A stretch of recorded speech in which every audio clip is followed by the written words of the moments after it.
Assalamualaikum warahmatullahi wabarakatuh.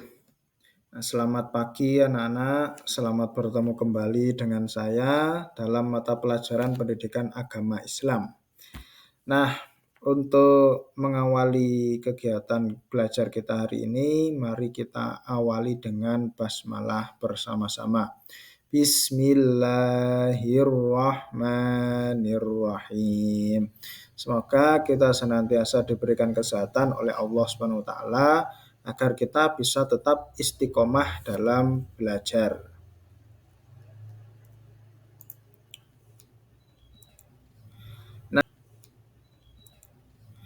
Nah, untuk kegiatan kita hari ini, kita akan fokus untuk mempelajari tentang rukhsah, yaitu kemudahan dari Allah Subhanahu wa taala untuk beribadah kepadanya. Nah, tujuan pembelajaran yang akan kita capai pada pertemuan kali ini adalah melalui metode discovery, siswa dapat menganalisis makna rukhsah dan ketentuan sholat jamak takdim dan takhir dengan baik dan benar. Nah, sedangkan target pembelajaran yang harus kamu capai, yang pertama, siswa dapat menganalisis makna rukhsah dan dalil melaksanakannya. Yang kedua, siswa dapat menganalisis konsep sholat jamak takdim dan takhir serta ketentuannya. Nah, berikutnya anak-anak coba diperhatikan. Itu ada sebuah gambar, ya. Kira-kira gambar apa itu? Nah, itu adalah gambar orang sedang mengendarai sepeda motor dengan keluarganya. Nah, yang jelas mereka itu adalah orang yang sedang bepergian, ya, bepergian jauh, ya, yang sering kita kenal dengan sebutan musafir. Nah, musafir itu anak-anak adalah salah satu orang yang mendapatkan keringanan atau rukhsah dalam beribadah.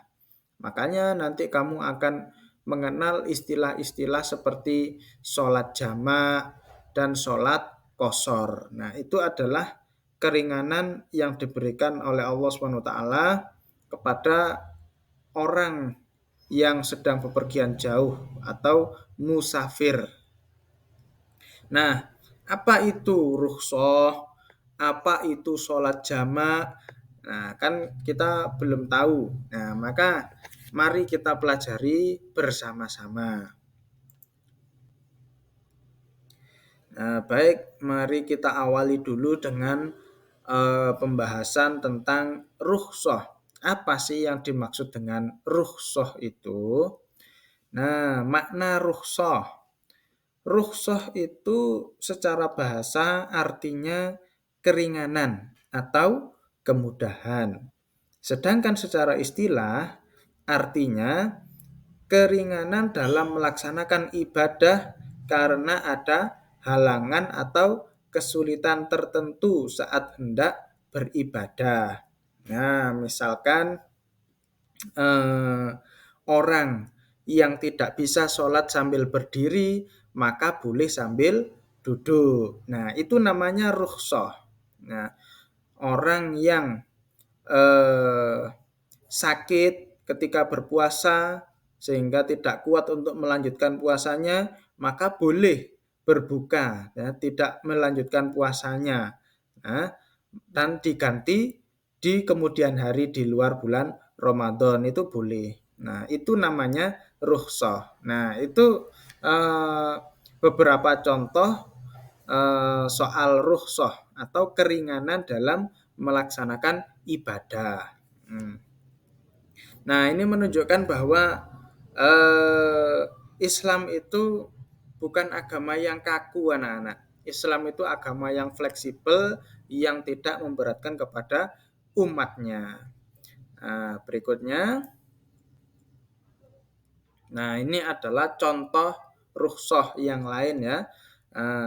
Dalam hal ini contoh rukhsahnya adalah dalam hal melaksanakan sholat 5 waktu. Ya, keringanan dalam melaksanakan sholat 5 waktu bagi orang-orang yang sedang bepergian jauh atau yang kita sebut sebagai musafir. Nah, maka seorang musafir itu mendapatkan keringanan dalam melaksanakan sholat 5 waktu, bisa melakukan sholat jamak. Terus yang kedua, bisa melakukan sholat qashar. Ya. Apa itu sholat jamak? Apa itu sholat qashar? Nah, akan kita bahas pada keterangan berikutnya.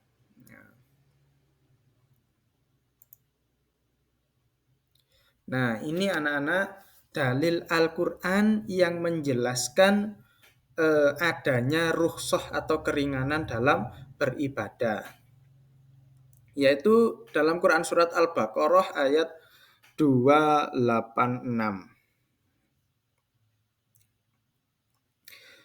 Allah Subhanahu wa taala tidak membebani seseorang melainkan sesuai dengan kesanggupannya.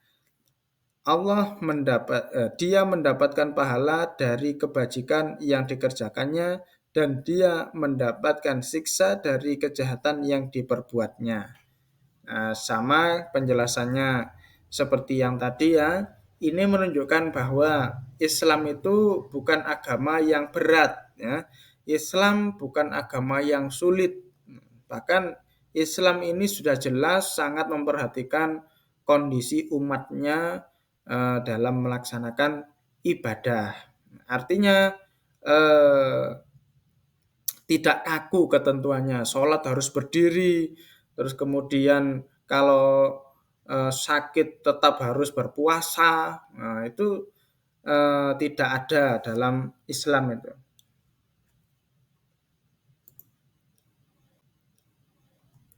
Nah, berikutnya ini dalil rukhsah atau keringanan dalam melaksanakan sholat. Nah, coba diperhatikan, dan apabila kamu bepergian di muka bumi, maka tidaklah mengapa kamu mengqashar atau memperpendek sembahyangmu jika kamu takut diserang oleh orang yang kafir. Sesungguhnya orang-orang kafir itu adalah musuh yang nyata bagimu. Nah, ini dalil dalam melaksanakan sholat qashar. Sholat qashar itu anak-anak, sholat yang aslinya berjumlah 4 rakaat bisa kita singkat menjadi 2 rakaat. Nah, maka yang bisa diqashar atau disingkat itu hanya sholat yang rakaatnya 4 rakaat. Ya. Yang kurang dari 4 rakaat maka tidak bisa diqashar. Nah, yang bisa diqashar berarti ya sholat duhur, asar, dan isya.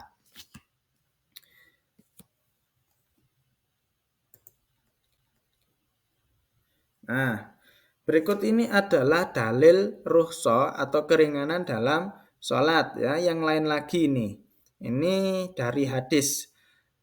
Dari Anas radhiyallahu anhu, apabila Nabi Shallallahu alaihi wasallam akan menjamak 2 sholat dalam perjalanan, beliau mengakhirkan sholat zuhur hingga awal waktu asar.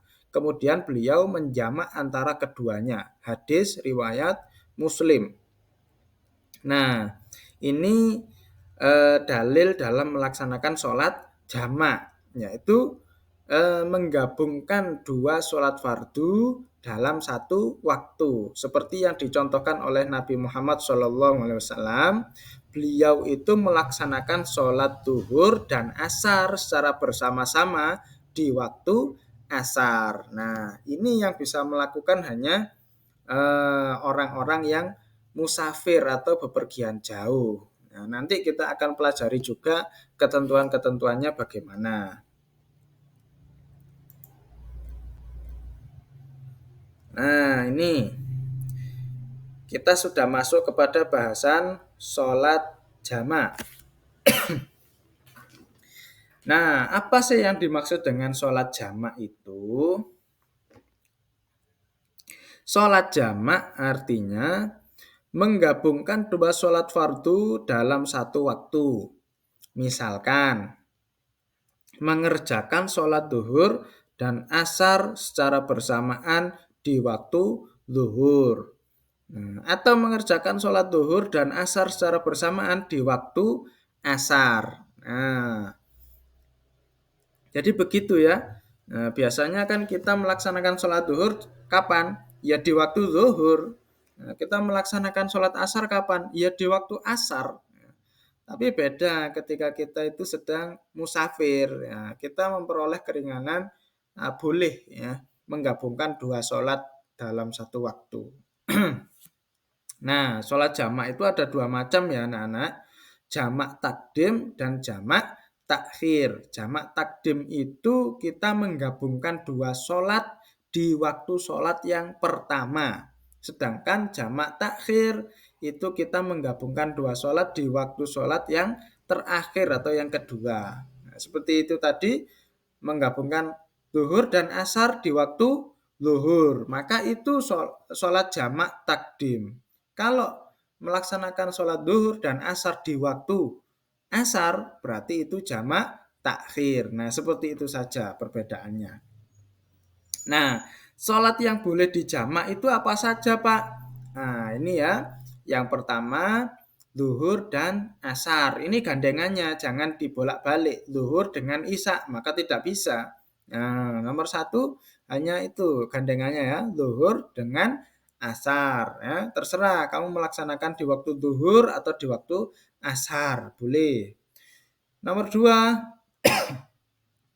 sholat maghrib dan isya. Ya.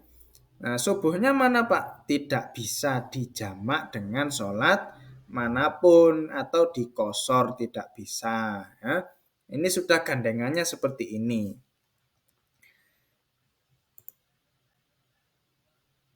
Nah, terus apa yang perlu kita perhatikan Pak ketika kita akan melaksanakan sholat jamak? Nah, ini ya, diperhatikan. Ketentuan sholat jamak. Nah, yang pertama, tujuan kamu bepergian itu tidak untuk maksiat.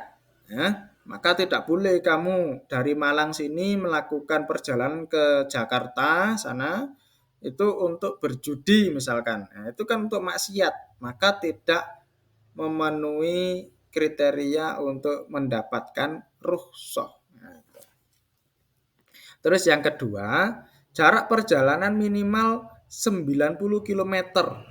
Maka kalau perjalanan yang kamu tempuh itu kurang dari 90 km, maka masih belum boleh ya, menjamak sholat. Terus yang ketiga, tidak bermakmum kepada orang yang mukim. Ya, kamu kan statusnya sebagai musafir ya, orang yang bepergian. Orang yang mukim itu orang yang tidak kemana-mana. Ya.